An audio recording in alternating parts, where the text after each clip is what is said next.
Hi friends, today I will telling what is a blog in blog. तो चलिए शुरू करते हैं। ब्लॉगिंग के रिगार्डिंग कुछ मैंने नोट्स कर लिए हैं। तो ब्लॉग क्या होता है? ब्लॉग क्या है? ब्लॉगिंग किसे कहते हैं? आपने अक्सर सुना होगा कि बहुत से लोग ब्लॉग बनाकर अच्छी खासी ऑनलाइन अर्निंग कर रहे हैं। आपके मन में भी विचार आया होगा कि आखिर ये ब्लॉग क्या होता है तथा ब्लॉगिंग किसे कहते हैं?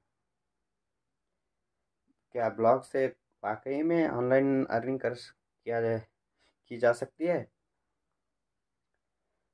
और अगर हाँ तो एक ब्लॉग बनाने के लिए आपको किन किन चीज़ों की जानकारी होना ज़रूरी है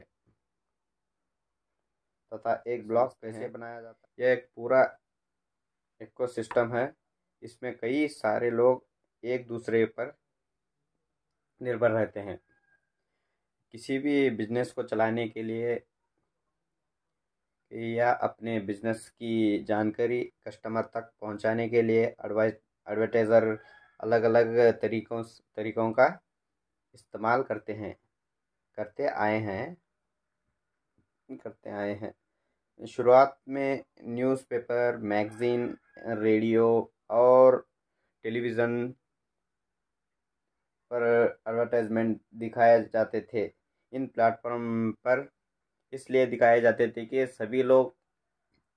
एक ही तरफ देख सभी लोग एक ही मंच पर देखा करते थे। इसीलिए टेलीविज़न के और मैगज़ीन के, रेडियो के उसकी पहुंच हर व्यक्ति तक रहती थी। जिसको दिखाया जाना चाहिए वो भी विज्ञापन देखता था और जिसको नहीं देखना था वो भी देखता था।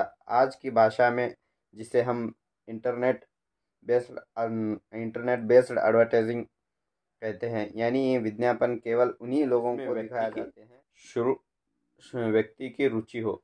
जैसे आप ब्राउजिंग करते हैं, जिस पर आप ज़्यादा इंटरेस्ट देते हैं उसी पर ही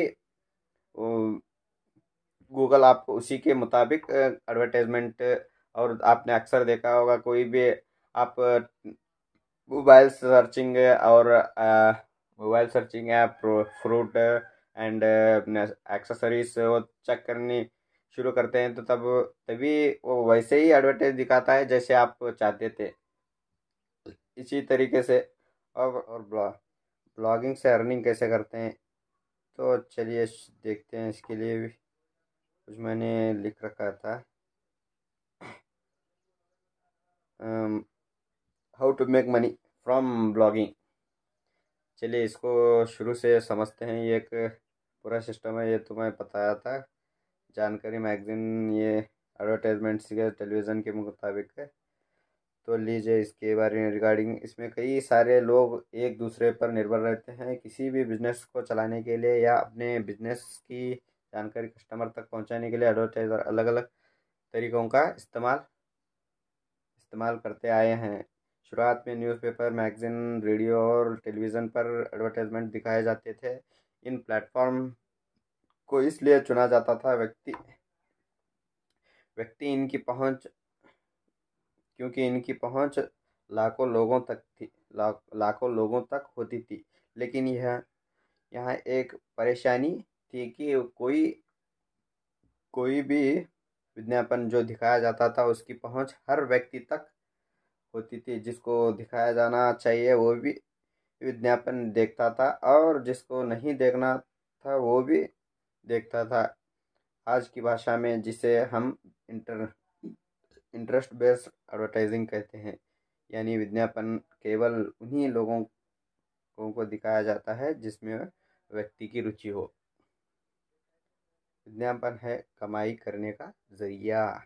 तो चलिए देखते हैं इसलिए इंटरनेट के आने के बाद से चीज़ें बदली। अब एडवर्टाइजमेंट दिखाने के लिए इंटरनेट का सहारा लेने लगा। यहाँ पर विज्ञापन दिखाने के लिए गूगल ने एक ऐसा एड्स प्लेटफॉर्म तैयार किया जिस पर बहुत कम बजट में कोई भी विज्ञापन दाता अपना विज्ञापन दे सकता था और केवल उन लोगों को दिखा दिखा सकता था जिनके जिनके लिए वो विज्ञापन बनाया गया था। इस एड्स प्लेटफॉर्म का नाम था गूगल एडवर्ड्स, जो अब वर्तमान में इन फ्यूचर अब बन गया है से गूगल एड्स।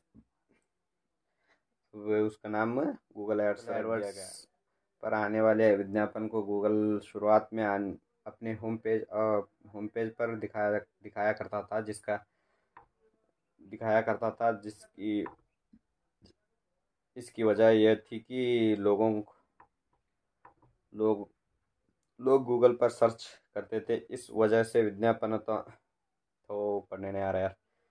विज्ञापनदाताओं का इंटरेस्ट गूगल पर विज्ञापन दिखाने में ज़्यादा बढ़ गया था। ऐसे ही शुरू हुई इस ब्लॉगिंग की कहानी। ब्लॉगिंग माने हिंदी में बताए तो खुद की एक स्टोरी, यानी अपनी लाइफ स्टोरी। इसी को एक उस पन्ने को ही एक ब्लॉगिंग कहते हैं। भारत में ब्लॉगिंग हिंदी और अंग्रेज़ी में बहुत ज़्यादा पॉपुलर है। बहुत सारे लोग ब्लॉगिंग को अपने करियर के स्वरूप में सेलेक्ट कर चुके हैं। ब्लॉगिंग में आप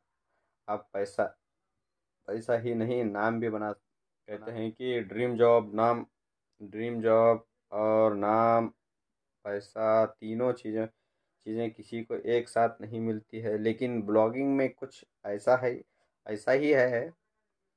ब्लॉगर एक ऐसा प्लेटफॉर्म है जहां आप अपना मन चाहा टॉपिक सेलेक्ट करके बहुत आगे तक जा सकते हैं।